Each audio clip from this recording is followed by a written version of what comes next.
Hello everyone, welcome back to my YouTube channel Learno notes.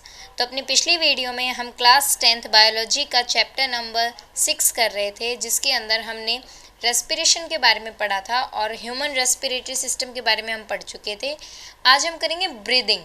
सबसे पहले तो ये पता होना चाहिए कि ब्रीदिंग क्या होती है और रेस्पिरेशन और ब्रीदिंग में डिफरेंस क्या है।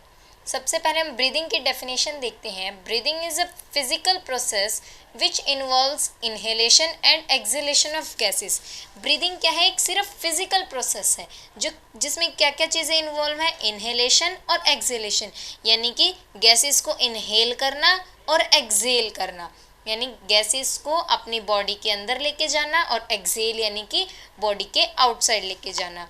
बट जो हमने रेस्पिरेशन पढ़ा था, देखो, जब हमने रेस्पिरेशन पढ़ा, रेस्पिरेशन के बारे में हमने क्या पढ़ा था कि रेस्पिरेशन क्या है? एक मेटाबॉलिक प्रोसेस है। रेस्पिरेशन के बारे में हमने क्या पढ़ा? रेस्पिरेशन एक मेटाबॉलिक प्रोसेस है जिसके अंदर क्या हो रहा है? फूड का ब्रेकडाउन हो रहा है। फूड का क्या होता है? ब्रेकडाउन होता है और वहाँ से क्या रिलीज होती है? एनर्जी रिलीज होती है। उस फूड के ब्रेकडाउन से क्या रिलीज होती है? एनर्जी रिलीज होती है। इस प्रोसेस को हम बोलते हैं रेस्पिरेशन। लेकिन यहाँ पे क्या इन्वॉल्व है? देखो, यहाँ पर फूड का अगर ब्रेकडाउन होगा एनर्जी के लिए, तो ये क्या प्रोसेस हो गया? एक केमिकल प्रोसेस हो गया। इसको हम रिवर्स तो नहीं कर सकते ना, केमिकल प्रोसेस हो गया। लेकिन जो ब्रीदिंग है, ब्रीदिंग क्या है? ब्रीदिंग सिर्फ फिजिकल प्रोसेस है। ब्रीदिंग क्या है? एक फिजिकल प्रोसेस है। फिजिकल प्रोसेस कौन सा फिजिकल प्रोसेस है? जिसके अंदर हम एयर को पहले क्या करेंगे? इनहेल करते हैं और क्या करते हैं? एक्सहेल करते हैं। अब हम क्या करते हैं? ऑक्सीजन को तो इनहेल करते हैं और कार्बन डाइऑक्साइड को बॉडी से आउटसाइड एक्सहेल करते हैं। तो ये जो ऑक्सीजन का हमारी बॉडी के अंदर जाना और कार्बन डाइऑक्साइड का रिलीज होना, ये क्या है? एक प्रोसेस कैसा है? फिजिकल प्रोसेस है कि हमने ऑक्सीजन ली और कार्बन डाइऑक्साइड रिटर्न की। ये क्या होती है? ब्रीदिंग। लेकिन जब हम उस ऑक्सीजन का यूज़, अब जो हमने ऑक्सीजन यहाँ पे ली थी, जब हम इस ऑक्सीजन का यूज़ फूड को ब्रेक डाउन करने के लिए करते हैं जिससे क्या रिलीज हो? एनर्जी रिलीज हो, तो ये प्रोसेस क्या कहलाती है? रेस्पिरेशन कहलाती है। तो रेस्पिरेशन और ब्रीदिंग में क्या डिफरेंस है कि ये क्या है? एक मेटाबॉलिक प्रोसेस है, लेकिन यहाँ पे क्या इन्वॉल्व है? साथ में केमिकल प्रोसेस इन्वॉल्व है।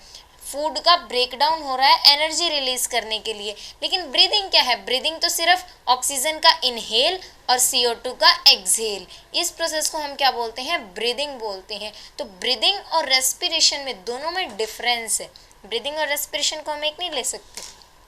अब उसके बाद यहाँ पे जो मेन वर्क आता है कि ब्रीदिंग होती कैसे है, तो ब्रीदिंग कैसे होगी? सबसे पहले तो हमें पढ़ना पड़ेगा कि इनहेलेशन कैसे होती है। ब्रीदिंग के जो दो मेन पार्ट्स हैं वो क्या है? इनहेल करना ऑक्सीजन को और एक्सहेल करना कार्बन डाइऑक्साइड को। तो ये जो इनहेलेशन और एक्सहेलेशन है वो कैसे होती है? डायफ्राम की मदद से। किससे होती है? डायफ्राम। अब डायफ्राम क्या होता है? डायफ्राम हमने जब किया था रेस्पिरेटरी सिस्टम के बारे में, तब हमने उसमें देखा था कि लंग्स के नीचे, ये हमारे मान लीजिए यहाँ पे दोनों लंग्स हैं, इन दोनों लंग्स को सपोर्ट करने के लिए नीचे क्या होती है? एक मस्कुलर शीट होती है जिसे हम क्या बोलते हैं? डायफ्राम बोलते हैं। इसे हम क्या बोलते हैं? डायफ्राम। और यही डायफ्राम क्या करता है? हमारी इनहेलेशन और एक्सहेलेशन में मदद करता है। यानी कि जो ब्रीदिंग है वो किसकी वजह से होती है? डायफ्राम की वजह से। कैसे होती है? तो चलो स्टार्ट करें हम mechanism of inhalation. Mechanism inhalation, यानी सबसे पहले हम अगर ऑक्सीजन इनहेल करते हैं तो कैसे करते हैं? During inhalation ribs moves upward, outwards and diaphragm moves downwards. जब भी हमें क्या करनी होती है? इनहेल करना होता है ऑक्सीजन को, तो क्या होता है? जो हमारे रिब्स प्रेजेंट होते हैं, हमने कल किया था लंग्स के ऊपर क्या प्रेजेंट है? रिब्स प्रेजेंट हैं और वो पूरी कंप्लीट क्या बना रहे हैं? Thoracic cavity. थोरैसिक कैविटी, और थोरैसिक कैविटी किससे मिलके बनी है? जिसके ऊपर वाली तरफ जो साइड में, यानी कि साइड में दोनों तरफ क्या है? रिब्स हैं, और उसके पिछली तरफ हमारी क्या आती है? पूरी बैकबोन। और रिब्स जो फ्रंट में से किसके साथ जुड़े हुए होते हैं, एक बोन होती है यहाँ पे जिसको हम बोलते हैं स्टर्नम। तो ये पूरा केज लाइक स्ट्रक्चर है जिसे हम बोलते हैं थोरेसिक कैविटी। तो जब इनहेल करनी होती है हमें, जब इनहेलेशन का प्रोसेस होता है तो क्या होता है, जो हमारी थोरेसिक कैविटी है वो क्या करती है, अपने साइज को इंक्रीज करती है। अब थोरेसिक कैविटी अपने साइज को इंक्रीज अगर करेगी तो वो कैसे करेगी, रिब्स किसकी तरफ मूव होंगे, अपवर्ड्स। रिब्स कैसे मूव होंगे, मान लो ये रिब्स की शेप है, रिब्स कैसे मूव होंगे, अपवर्ड्स, अपवर्ड्स मूव करेंगे रिब्स। और कहाँ पे मूव करेंगे रिब्स, अपवर्ड बोलो या फिर आउटवर्ड, यानी कि आउटवर्ड बोल दो या फिर इनको बोल दो अपवर्ड भी बोल सकते हो, ठीक है। और नीचे जो डायफ्राम होता है, कल हमने डायफ्राम के बारे में देखा था कि यहाँ पे नीचे डायफ्राम प्रेजेंट है जो थोरेसिक कैविटी को एब्डोमिनल कैविटी से अलग करता है। तो ये जो डायफ्राम है ये कहाँ मूव करता है, आउटवर्ड्स या फिर कह सकते हो डाउनवर्ड्स, नीचे की तरफ मूव। ये डायफ्राम इस तरीके से प्रेजेंट है, ये डायफ्राम ऐसे प्रेजेंट है, ये कैसे मूव करेगा, आउटवर्ड्स, ठीक है। ये कैसे मूव करता है, आउटवर्ड्स या फिर बोल दो डाउनवर्ड्स, नीचे की तरफ मूव करेगा। और रिब्स ऊपर की तरफ। तो जो थोरेसिक कैविटी का स्पेस है, बीच में जो थोरेसिक कैविटी का स्पेस है वो क्या हो जाएगा, इंक्रीज हो जाएगा। एरिया क्या हो जाएगा थोरेसिक कैविटी के अंदर, इंक्रीज हो जाएगा, क्योंकि नॉर्मल जब शेप में प्रेजेंट थे रिब्स और डायफ्राम तब वहाँ पे नॉर्मल स्पेस था। अब क्या किया, रिब्स आगे की तरफ मूव कर रहे हैं, अपवर्ड या फिर आउटवर्ड्स मूव कर रहे हैं, और डायफ्राम क्या है, इनवर्ड्स था, वो डाउनवर्ड्स मूव कर रहा है। ये जो डायफ्राम है वो डाउनवर्ड्स मूव कर रहा है, तो उसकी वजह से थोरेसिक कैविटी का एरिया इंक्रीज हो जाएगा। थोरेसिक कैविटी का एरिया क्या हो गया, इंक्रीज्ड।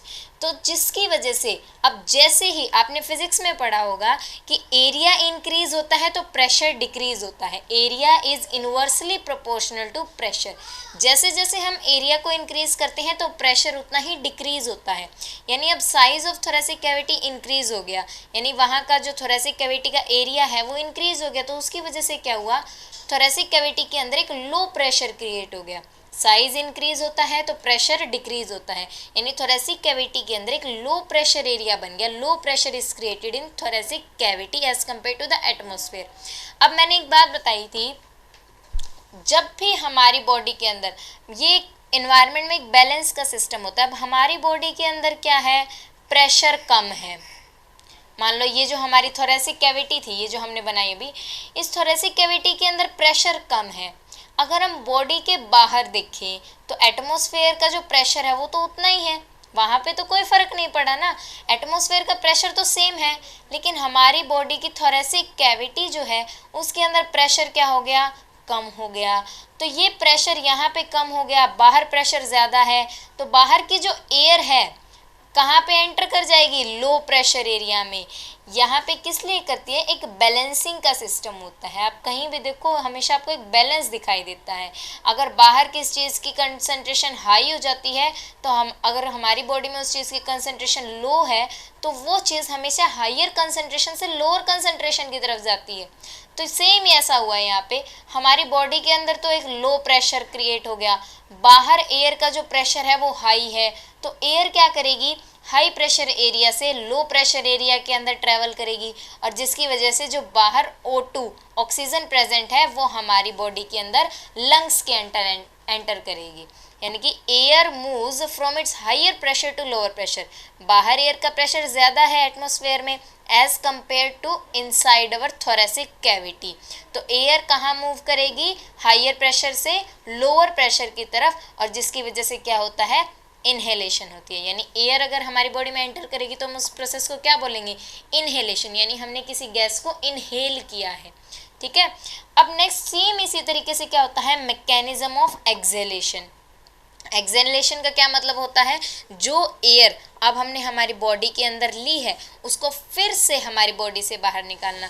अब अगर बॉडी से हम उस एयर को बाहर निकालना चाहते हैं तो क्या करेंगे, रिब्स क्या करेंगे, अभी हमने देखा रिब्स कैसे मूव करे थे, अपवर्ड्स और आउटवर्ड्स। रिब्स ये इस पोजीशन में प्रेजेंट थे, वो ऐसे ओपन हो गए थे, इस तरीके से उन्होंने अपना साइज इंक्रीज कर लिया था ताकि थोरेसिक कैविटी का साइज इंक्रीज हो जाए। अब रिब्स क्या करेंगे, फिर से इनवर्ड्स मूव करेंगे या फिर डाउनवर्ड बोल दो। रिब्स यहाँ पे प्रेजेंट है, रिब्स फिर से इनवर्ड्स मूव करेंगे, और जो डायफ्राम हमने देखा था डायफ्राम जो डाउनवर्ड मूव कर रहा था, अब वो फिर से क्या करेगा, अपनी नॉर्मल पोजीशन पे चला जाएगा। फिर से डायफ्राम नॉर्मल पोजीशन पे गया और रिब्स भी फिर से अपनी नॉर्मल पोजीशन यानी कि इनवर्ड्स मूव कर रहे हैं। तो उसकी वजह से क्या हो गया, उसकी वजह से थोरेसिक कैविटी की जो एरिया है वो डिक्रीज हो गया। अब जो थोरेसिक कैविटी का एरिया है वो क्या हो गया, डिक्रीज हो गया। और एरिया डिक्रीज हो गया तो यानी कि प्रेशर बढ़ जाएगा थोरेसिक कैविटी के अंदर। किसी भी जगह अगर एरिया डिक्रीज हो रहा है तो प्रेशर बढ़ता है, एरिया बढ़ रहा है तो प्रेशर घटता है, ठीक है। तो यहाँ पे क्या हो रहा है, एरिया डिक्रीज हो रहा है थोरेसिक कैविटी का, तो एरिया डिक्रीज हो गया, उसकी वजह से जो थोरेसिक कैविटी के अंदर प्रेशर है वो कैसा हो जाएगा, हाई प्रेशर। यानी high pressure is created in the thoracic cavity as compare to the atmosphere. पहले क्या हुआ था, एटमोसफेयर का प्रेशर ज़्यादा था, हमारी बॉडी में प्रेशर कम बना था। अब क्या है, हमारी जो थोरेसिक कैविटी है उसका प्रेशर हाई है, बाहर एटमॉस्फेयर में प्रेशर लो है as compare to our body. तो एयर अब कहाँ से ट्रैवल करेगी, high pressure to low pressure. अब हाई प्रेशर कहाँ पे है, हमारी बॉडी के अंदर यानी लंग्स में या थोरेसिक कैविटी में। तो थोरेसिक कैविटी से जो एयर है वो कहाँ ट्रैवल करेगी, अब लो प्रेशर में यानी कि एटमॉस्फेयर में। तो इसकी वजह से क्या होगा, एयर जो है कहाँ से ट्रैवल करती हुई, थोरेसिक कैविटी से ट्रैवल करती हुई कहाँ चली जाएगी, फिर से एटमॉस्फेयर में चली जाएगी।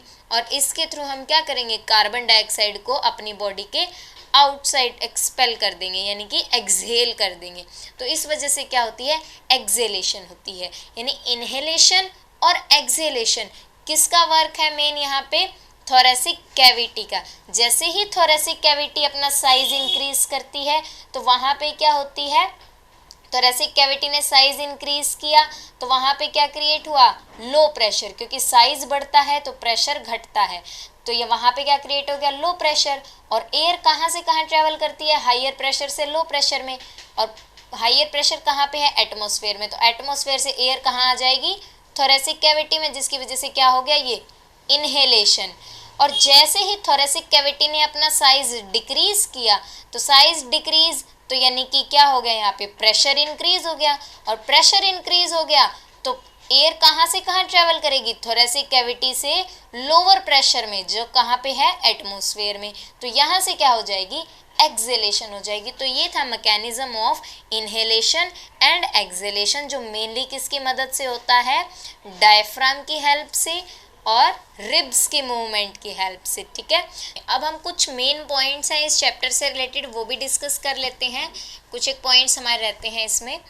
सबसे पहले आता है रेस्पिरेटरी ऑर्गन्स। जैसे ह्यूमंस के अंदर जो रेस्पिरेटरी ऑर्गन है वो क्या है, लंग्स है। वैसे ही डिफरेंट ऑर्गेनिज्म में रेस्पिरेटरी ऑर्गन्स क्या होते हैं, डिफरेंट होते हैं। तो हम कुछ के बारे में डिस्कस कर लेते हैं। जैसे फिशेस के अंदर रेस्पिरेटरी ऑर्गन क्या होते हैं, गिल्स प्रेजेंट होते हैं। गिल्स के थ्रू फिशेस क्या करती हैं, रेस्पायर करती हैं। इंसेक्ट्स के अंदर क्या होता है, ट्रैकियल सिस्टम। ट्रैकियल सिस्टम क्या होता है, स्मॉल ट्यूब लाइक स्ट्रक्चर होता है उस उन इंसेक्ट्स के अंदर। उनके अंदर कोई स्पेसिफाइड ऑर्गन नहीं होता, सिर्फ ट्यूब लाइक स्ट्रक्चर होता है। और उन ट्यूब लाइक स्ट्रक्चर की जो ओपनिंग होती है उन्हें हम बोलते हैं स्पायरेकल्स, ठीक है। तो इंसेक्ट के अंदर क्या होता है, ट्रैकियल सिस्टम, पाइप्स के थ्रू उनके अंदर, पाइप्स बोलो या ट्यूब लाइक स्ट्रक्चर के थ्रू उनके अंदर क्या होता है, रेस्पिरेशन होता है। उनके अंदर कोई स्पेसिफाइड ऑर्गन नहीं होता रेस्पिरेशन के लिए, क्योंकि काफ़ी स्मॉल है इंसेक्ट्स। उनके अंदर अगर ऑर्गन की नीड नहीं होती उनको रेस्पिरेशन करने के लिए। अच्छा, फ्रॉग की अगर हम बात करें तो फ्रॉग क्या करते हैं, लंग्स से भी रेस्पायर कर सकते हैं, गिल्स से भी और अपनी मॉइस्ट स्किन से भी, ठीक है। अर्थवर्म की बात करें तो अर्थवर्म कहाँ से रेस्पिरेशन करते हैं, अपनी मॉइस्ट स्किन से, ठीक है। नेक्स्ट बात आती है ब्रीदिंग रेट की।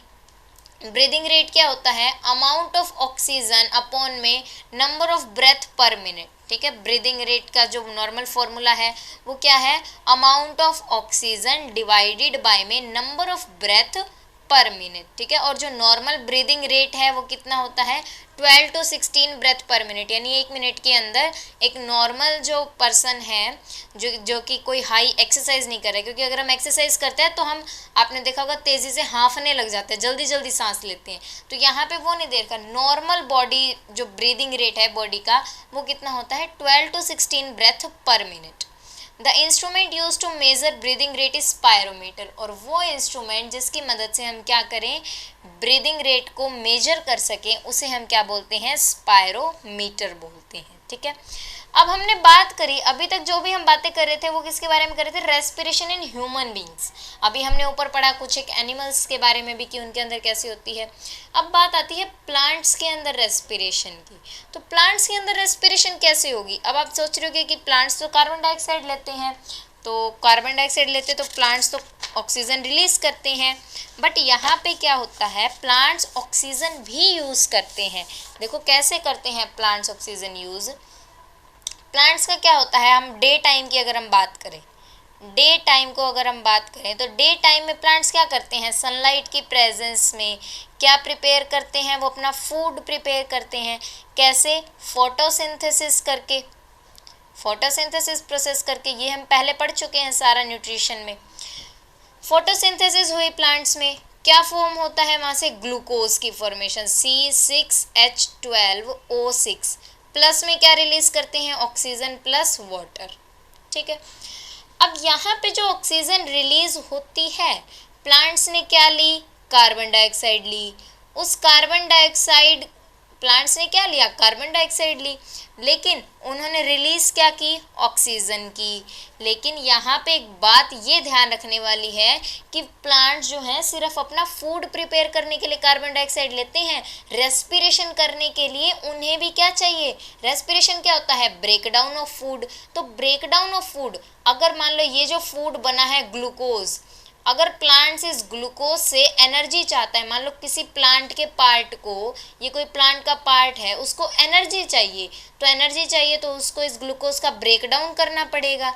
तो वो जो ब्रेकडाउन होता है एनर्जी के लिए, वो किसकी प्रेजेंस में करेंगे, प्लांट्स ऑक्सीजन की प्रेजेंस में ही करते हैं।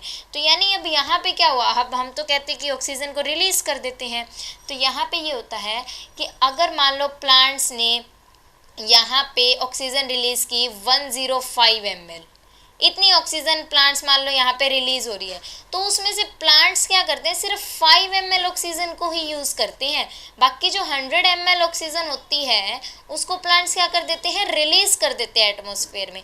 यानी कि जो अमाउंट वो यूज़ करते हैं ना, वो बिल्कुल नेग्लेजिबल है, बहुत कम अमाउंट वो यूज़ करते हैं। बाकी जितनी बचती है वो उसको क्या कर देते हैं, एक्सहेल कर देते हैं, क्योंकि वो इतनी उनको रिक्वायरमेंट होती नहीं है। ठीक है, तो इसीलिए हम कहते हैं कि प्लांट्स हमें डे टाइम में क्या देते हैं, ऑक्सीजन देते हैं। वो किस वजह से देते हैं, क्योंकि जो वो ऑक्सीजन प्रोड्यूस होती है उसी में से कुछ तो खुद यूज़ कर लेते हैं और कुछ का क्या करते हैं, वो एक्सहेल कर देते हैं, यानी कि स्टोमेटास के थ्रू बाहर एटमॉस्फेयर में रिलीज कर देते हैं।